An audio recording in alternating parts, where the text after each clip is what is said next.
So let me know if you're in the chat room how you guys are doing. I saw my friend who is also in the book, Mark Steinberg, stop by. Hello. Chris Scholing, he stopped by. Hello. Nice to see you guys. We are just waiting for our guests to arrive. Okay, well, I guess Andrew is not going to be joining us for a moment, so I'll just go on and explain what I came here to communicate about. If Andrew can join us, that will be wonderful, but it's time to move forward. So, this is Andrew. He's one of the people in our book. I got the hardcover today, so I'm very, very happy and pleased. But this is 100 Facebook friends. And of course, our goal is every 10,000 books, I can send one foster child to college. So our goal is to try and send 10 foster kids to college by Christmas. So if you'd like to purchase a copy for a reader friend that you know for Christmas stocking stuffer, go ahead and do that. They are available on Amazon, Walmart, online shopping, Barnes & Noble, Lulu.com. Pretty much just Google Sabrina Oxford Books, 100 Facebook friends. So what we wanted to talk to about why I put Andrew into the book was about PTSD, that he goes through PTSD, and it's one of the side effects. There's a lot of side effects to a person's life in having to deal with that, actually. So I was really hoping to go. He's still trying to text me. Hang on.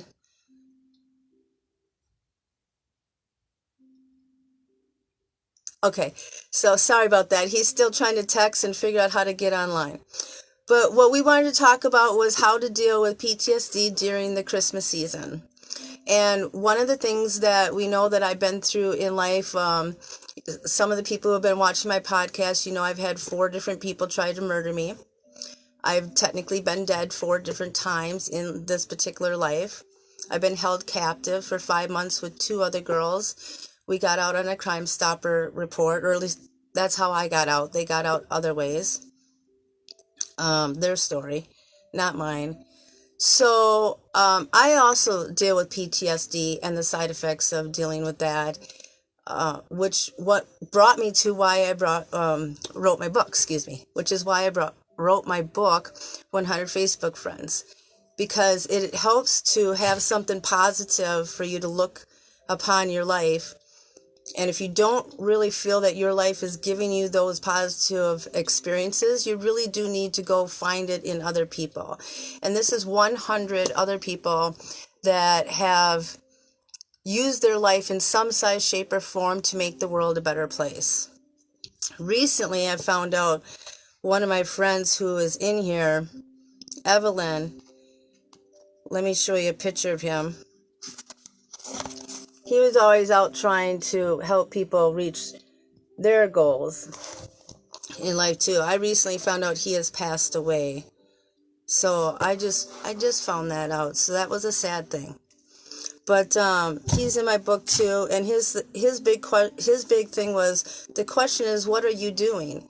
And that is a key way of getting through people that have side effects to any type of mental illness, which we don't use that terminology anymore. We use the terminology of side effects to events that you have gone through in life, because every event has a side effect. It might be something good and positive and you want to experience it again. It might be something sad and miserable and you don't want to experience it again. So then you know to stay away from situations in life that would bring those experiences back. Now, me, with my situation, there was just no warning. It was a life event that was just going to try to stop me from accomplishing my goals with helping foster care, and it failed. I took a job, and it turned out to be a job for 2 weeks, and I had called people and said, everything's fine, I have a job, and we're good to go. And then it turned out not to be a job after a couple of weeks, and my phone got stolen. I had no way of communicating to people anymore. So in writing this book is a very good distraction. And that is another pathway that foster kids, sorry, that foster kids that go through PTSD, or adults that have it through other traumatic events that have caused it throughout their life, is distraction. That's a way of getting through it, a way of helping, especially during the holiday season when you don't have family. That's the same kind of family as somebody who grew up with their family, and you don't have those experiences. You got to keep your brain busy during the holidays and thinking happy thoughts, even if you have to create those happy thoughts. Doing random act of kindnesses. When I died the first time, I was 7 years old. And when I came back, I started doing my random act of kindnesses and have done them my whole entire life. So those moments when you create a smile for somebody else helps put a smile back into your own heart, and then that helps fill up your heart with joy. So if you find yourself in the holidays feeling sad, depressed, or alone, then you need to reach out to somebody so that you have somebody to hang out with, so you're not alone.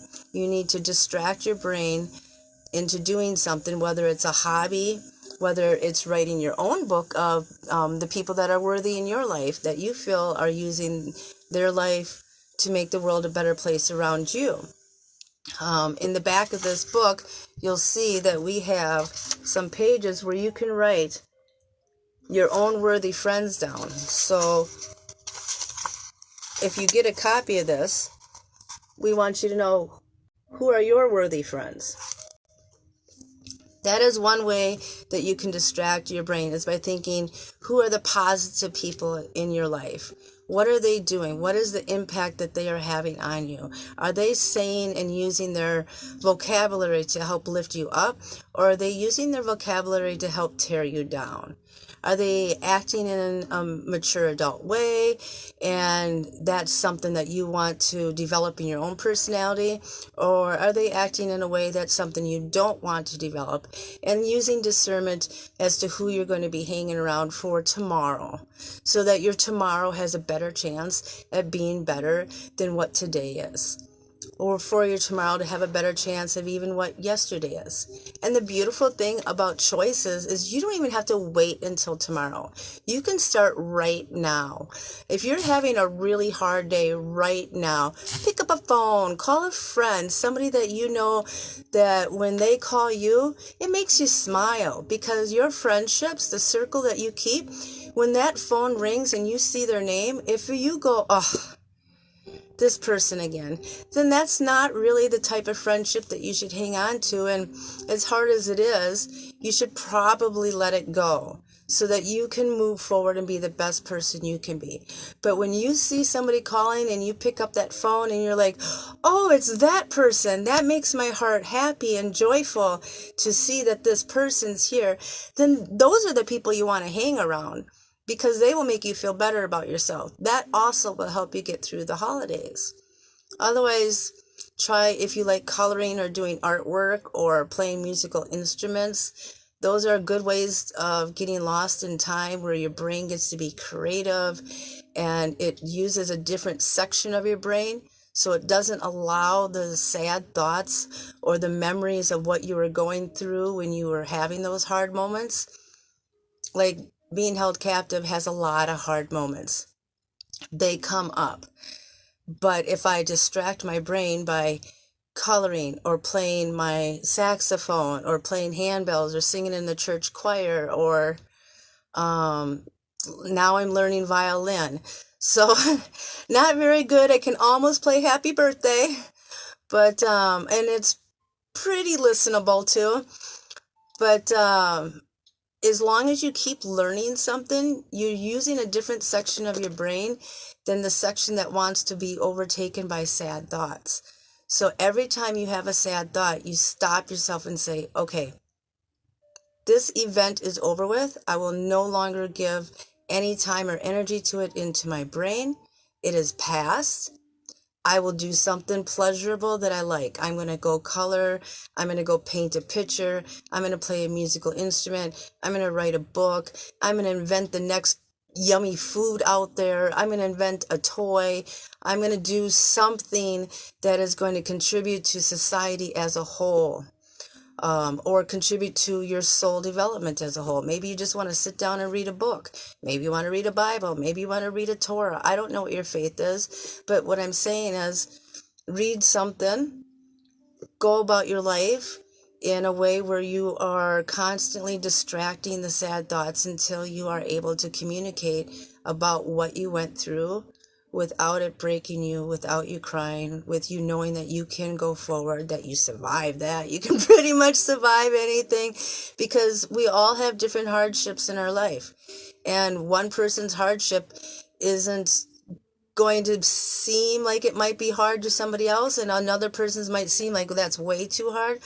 But God knows exactly what he's doing and how strong he needs to make a person for their walk. What you need to do is figure out what your walk is and how to get there. So if you're in the holidays and you don't know what you're doing, you don't know what your walk is, this book has 100 people that will give you a lesson, something about each person individually, and a lesson that will help you figure out what your walk is and how you want to go about doing your life and your soul development. You can, like I said, you can get it on Amazon, Lulu, even, and I was happy to find out that it is on Walmart online shopping. But I don't know what your version of 100 Facebook friends is. This is my version of healing. What's your version of healing? What does that look like? That's what you have to decide. And you also have to decide, do you want to heal? Because some people, they want to just stay in that. And if you stay in that, you're going to be exactly where you are a month from now, a year from now, 10 years from now. But if you keep rising up, no matter what life throws at you, it's never going to hold you down. You just got to be strong inside and say, this is what I'm doing. This is my pathway. I'm going to walk it. But you have to figure out what pathway you want to walk.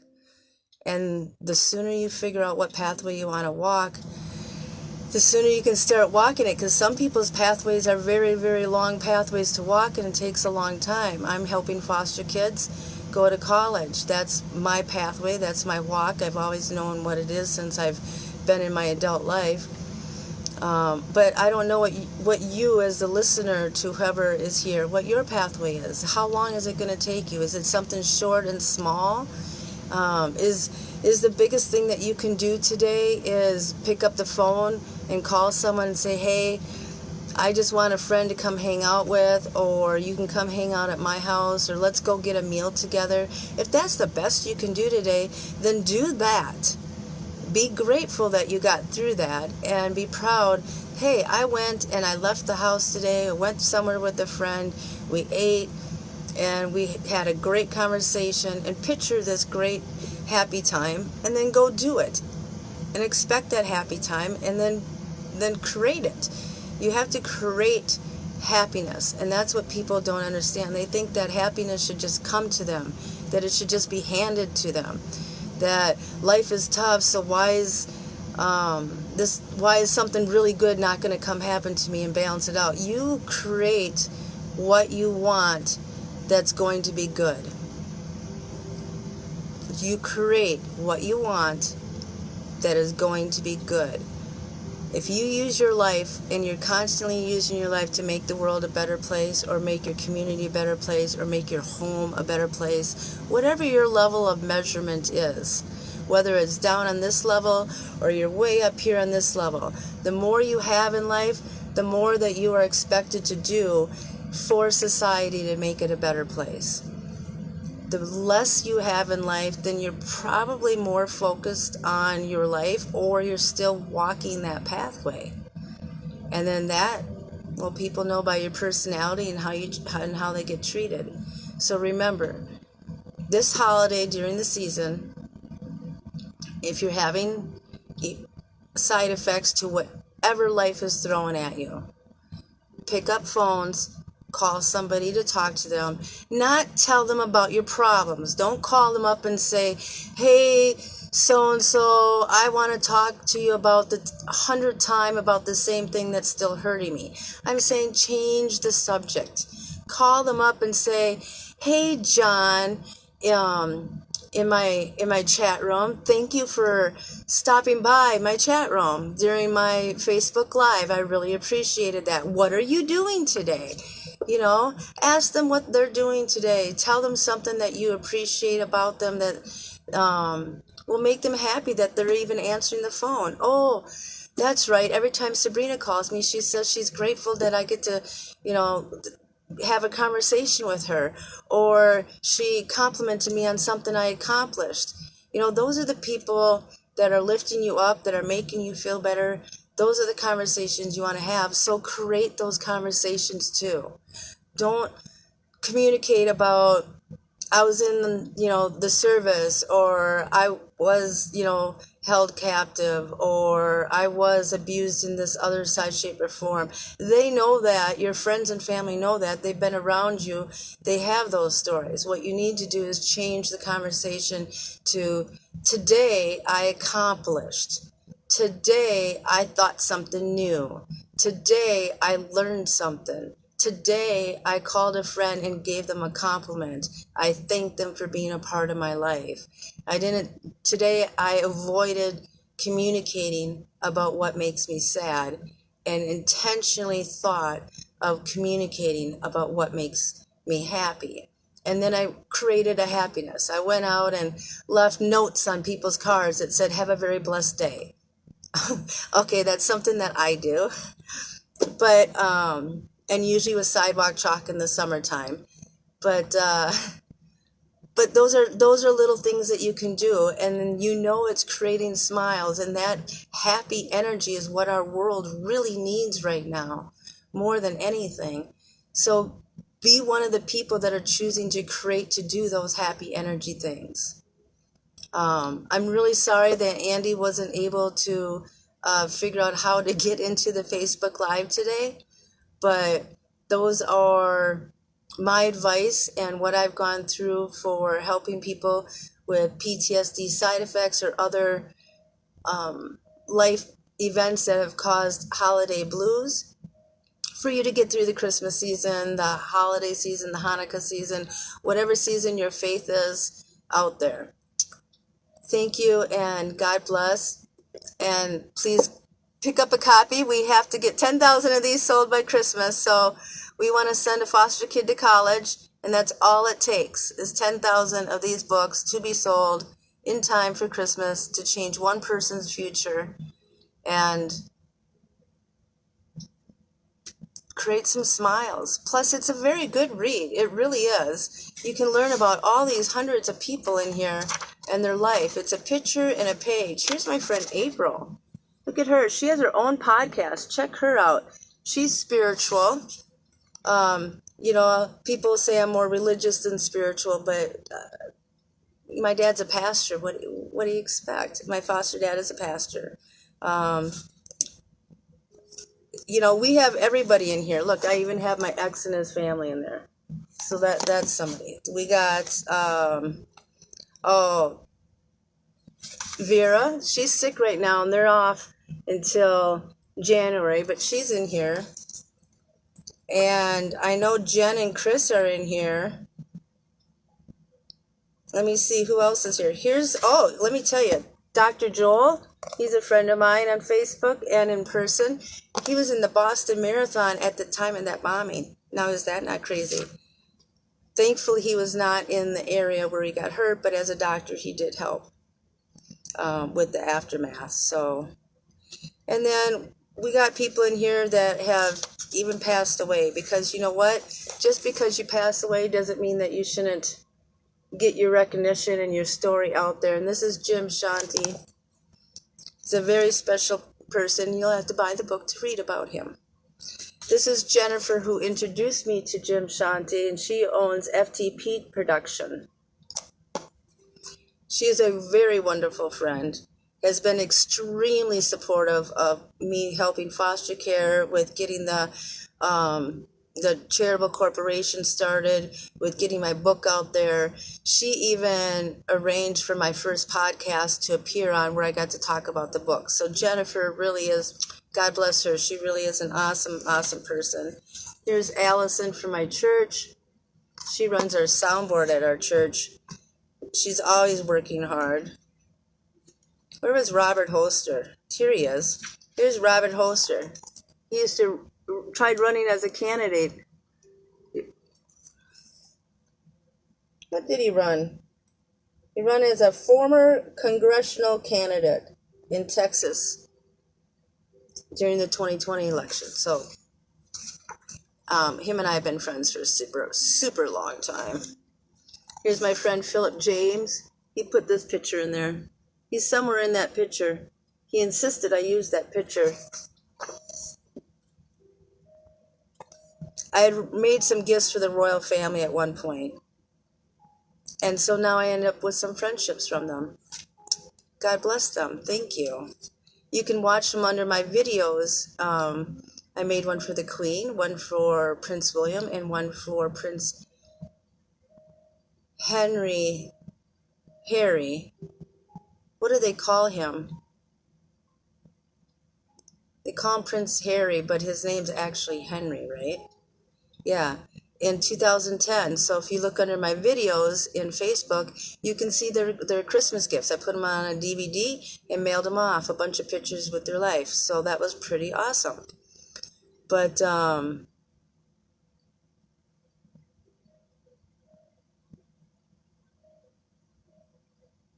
else do I want to read? Oh, you know what? I keep forgetting Joanne. So I'm going to bring her. I keep forgetting to mention her, but she's in here and she's at my church. She's a retired pastor who does not seem to understand the word retirement because she's always working still. She's a wonderful, wonderful lady. I'm so glad I met her. And this lady is my friend. She lives in France. And I put in here, I've been learning French so I could speak with her. So I put in that line in there that I would continue learning French. J'avais continue à apprendre la français. And I'm probably pronouncing it wrong, but at least I'm trying. You know, in a world where we have translators, nobody really needs to learn a language anymore. And so I figured, well, that's her language and she's my friend. So we've been Google translating back and forth, and now I'm actually trying to learn the French. So that was pretty cool. So these people have touched my heart and my soul and have helped me heal through an awful lot. I'm very grateful to every single one of them. I know you'll love the book if you give it a chance. If you're not really a reader, there's always usually at least one reader in our friends. So go ahead and get yourself a copy. I pray that if you're having any sad holiday blues and you don't have anybody to reach out to, that you would know you could reach out to me, that I would always be there for you. So just give me a chat on Facebook. And thank you and God bless. Have a Merry Christmas.